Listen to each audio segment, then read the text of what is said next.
Bonjour, je suis Jérôme Drouin, je suis secrétaire du club de Potigny et aussi entraîneur des U8 U9.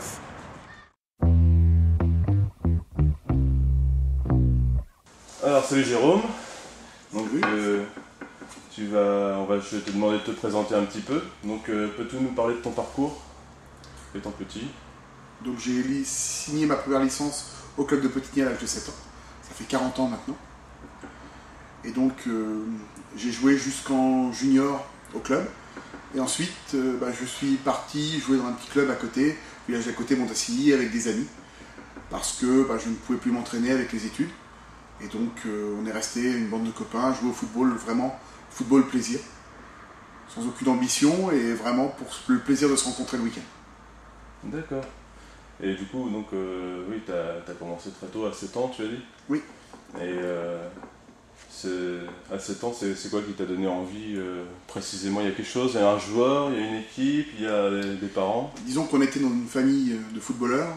Mon oncle jouait en équipe première à Potigny. Mon père a joué pendant des années au club de Potigny, puis au club de Perrières, qui étaient les deux clubs importants de la région à l'époque.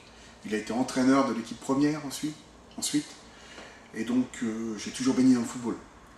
Donc ça m'est venu tout à fait naturellement. À l'âge de 7 ans, quand on a pu signer la première licence, je suis venu au club de Potigny. D'accord, oui, c'est comme les petits qui apprennent à marcher, toi, le foot c'est tout naturel. Ouais, je crois que je suis né avec un ballon dans les pieds. Ça doit être ça. Et tout petit, t'avais un idole déjà, un joueur préféré J'ai toujours été fan de Michel Platini. grand C'était Michel. l'époque. Michel Platini, il était technique, physique et surtout il avait comme les très grands joueurs, il voyait tout avant les autres. Et ça fait la différence en football. Les très grands joueurs sont ceux qui voient avant les autres, qui ont déjà anticipé, et c'est tout pour un footballeur. C'est vrai. Donc ton club préféré, c'est la Juventus, je suppose? Non, pas tout à fait. Non. En français, moi je suis stéphanois depuis tout petit. Même si j'étais très jeune, la finale de 76 elle m'est restée gravée. Et Ouais. j'ai suivi le parcours ensuite, les années 80 avec Platini, la descente en deuxième division avec le problème de la caisse noire, etc. Et là, on retrouve avec Christophe Galtier, un entraîneur mythique, qui donne beaucoup pour le club et fait en sorte que le club retrouve un petit peu son image et ses Les années 70. des années 70. Tout à fait. Ils ne sont pas encore là, ils n'ont pas encore atteint le niveau qu'ils avaient.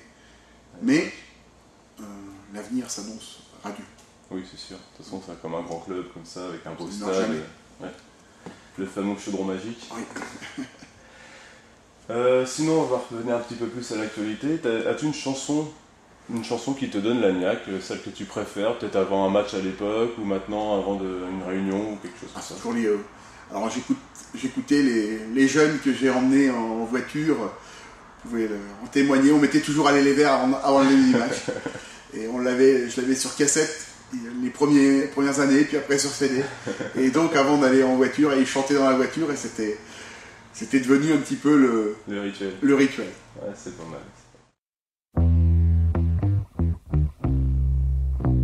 Donc maintenant, on va parler de l'entraîneur. Donc tu t'occupes de beaucoup de choses à l'AS Potigny. On peut presque dire que tu es omniprésent. Mais tu as surtout été pendant quelques années l'entraîneur de l'équipe A, avec de bons résultats. Peux-tu nous expliquer ton ressenti par rapport à ces quelques années? Alors, mon parcours d'entraîneur, c'est celui d'abord d'entraîneur de jeunes. Et toute une génération de jeunes sont arrivés à 19 ans, je l'avais suivi depuis l'âge de 13 ans. Ils sont arrivés à 19 ans, ils m'ont dit écoute, tu vas pas nous laisser, tu as été notre coach depuis 6 ans, et on a envie que tu poursuives avec nous l'aventure enseignant. C'est vrai que situation familiale, ma femme a évolué un petit peu dans son travail pour être libérée le dimanche. Donc ça m'a embêté un petit peu, on a dialogué, il m'a dit écoute, vas-y, poursuis pendant quelques années, 3-4 ans, histoire de faire remonter le club. Puisque mon père a été entraîneur du club pendant des années. Ils étaient en première division, ils étaient en PH. Et voilà, il est décédé depuis maintenant 8 ans presque. Et donc, voilà, on en avait parlé, il m'avait dit oh, Potigny, ça ne remontera jamais en PH. Pas possible. Il n'y a plus la mine, il n'y a plus. Si c'est possible, en repartant d'une équipe de jeunes, on pourra y arriver. Et vraiment, bon, L'objectif est atteint, plus qu'atteint, puisque on a gravi en 4 années les 4 marches, 3e division, 2e division, 1re division, PH. Des courses montées à chaque fois. Voilà, DHR. Donc c'est vraiment, oui, des montées importantes. Et puis des montées qui pratiquement ne doivent rien à personne. Chaque fois, on est monté parce qu'on avait une très bonne équipe.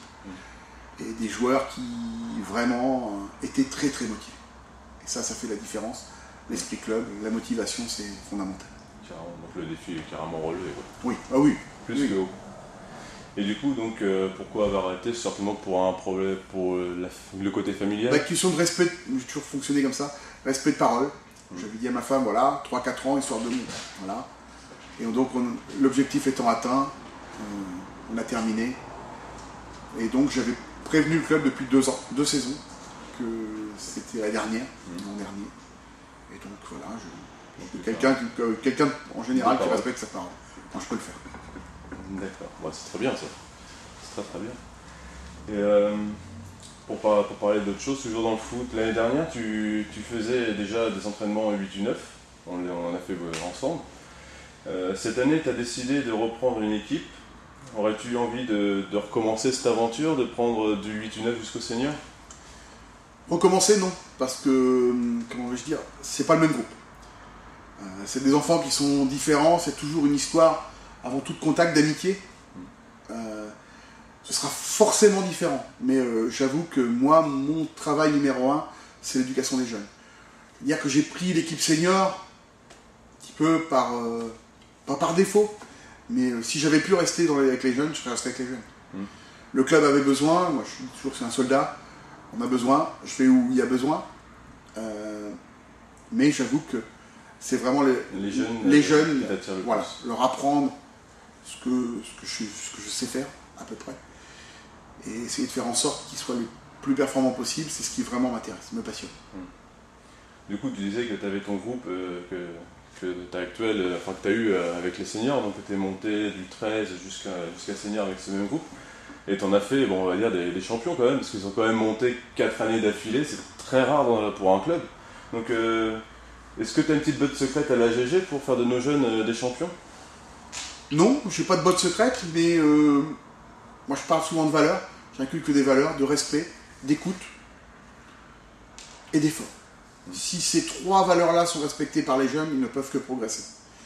C'est vrai que parfois c'est un petit peu frustrant parce que ça vient pas, les enfants ça évolue par palier. Ça vient pas spontanément, certains enfants voudraient que ça aille vite, qu'ils progressent vite, mais non, ça progresse. Chaque enfant progresse à son rythme. Et c'est pas forcément parce qu'un jeune est performant à l'âge de 7-8 ans qu'il le sera plus tard et vice versa. Il faut absolument qu'il persévère. C'est en général les plus travailleurs, les plus bosseurs qui réussissent. En football comme dans la vie. Tout à fait. Plus tu t'investis, plus tu travailles, plus tu as quelque chose derrière. Voilà. Après, il y a des qualités de départ. Oui, du talent. Voilà. Les gens qui ont du talent en plus, ça fait ensuite d'excellents joueurs. Mais le travail peut permettre. Par contre, sans travail, on n'est rien. Ah, ça c'est sûr. Ça vient pas comme ça. Non. Donc pour toi, quelles sont les valeurs et les qualités que doit avoir un joueur? D'abord, la première qualité, c'est respectueux. Respect de tout, respect du club, respect de l'éducateur, respect de ses camarades, et puis respect de lui-même. Donc s'il y a tout ceci, le joueur il peut qu'évoluer. Et puis il y a une difficulté pour certains jeunes maintenant, c'est le fait que ce soit un sport d'équipe. Les joueurs sont de plus en plus individualistes et ont du mal à comprendre que sans le groupe, ils sont rien. C'est vrai. Et donc ça, c'est une valeur qu'il faut vraiment inculquer aux jeunes. Le collectif. C'est ça. L'esprit d'équipe. C'est pas un joueur qui a marqué, c'est une équipe. Voilà. Et c'est pas un joueur qui a pris un but, c'est pas le gardien. Voilà. C'est toute l'équipe. Voilà. C'est vrai.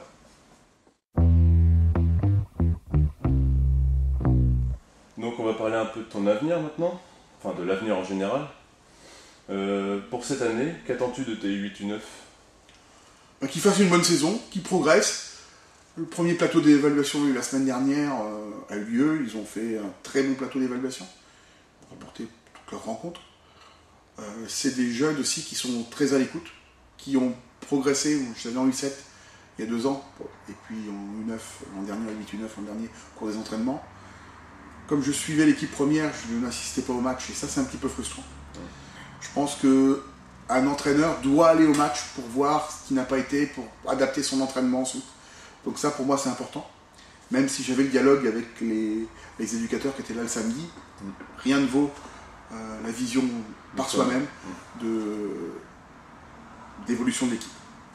Donc je pense que c'est des joueurs qui peuvent vraiment prétendre à un bon niveau, jouer à un bon niveau, s'ils continuent.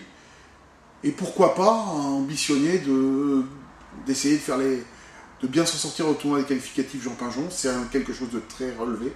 Et pour eux, ce serait une excellente expérience. Après, c'est difficile. Mais pourquoi pas. Pourquoi pas.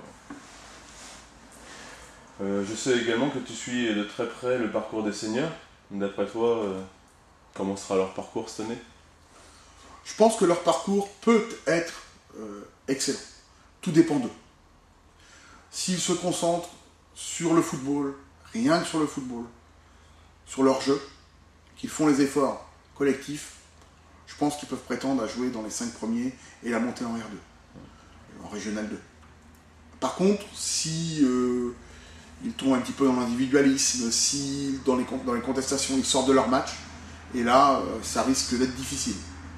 Donc leur plus grand ennemi c'est eux-mêmes. Ouais. Voilà. Même s'il y a des grandes équipes dans notre groupe, si, je dis bien si, ils sont capables de rester concentrés, attentifs sur leur niveau et sur leur capacité, ils peuvent faire une très grande saison. On a un mélange entre jeunes joueurs vraiment en devenir et joueurs d'expérience qui apportent par leur expérience, leur placement, leurs conseils.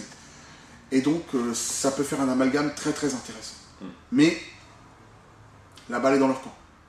C'est à eux de choisir quel sera leur avenir. Mais j'ai toute confiance. Oui, je pense aussi. Tu as quelque chose à leur dire, un conseil? Tu regardes la caméra, puis comme si tu leur parlais à eux. Oh non, le conseil il est tout simple. Jouez comme vous savez jouer. N'essayez pas de faire des choses que vous ne maîtrisez pas. Appliquez-vous, restez concentrés, jouez collectif et le reste, ça ira tout seul. Bon conseil. Oui.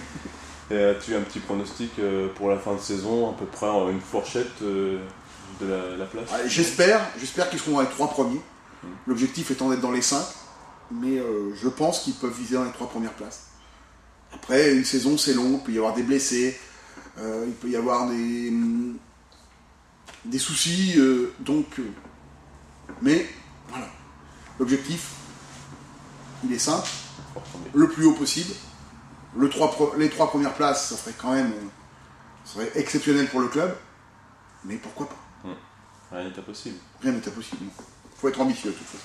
Oui, de toute façon, si on veut quelque part, il faut toujours aller plus loin que ce qu'on a prévu.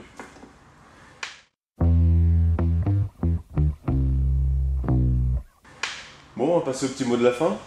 As-tu quelque chose à dire à ceux qui nous suivent? Tout d'abord, je tiens à remercier nos très très nombreux supporters, parce que c'est un véritable plaisir de revoir les gens de Potigny et des alentours revenir au stade. Parce que pendant des années, on était un petit peu frustrés de voir le club qui était descendu un petit peu dans les dernières divisions de district. Les supporters qui avaient connu le club à un haut niveau ne venaient plus, n'avaient plus envie parce que le spectacle proposé n'était pas à la hauteur. Ils reviennent avec plaisir, nombreux, et vraiment on sent bien qu'ils sont très fiers de l'équipe de Potigny.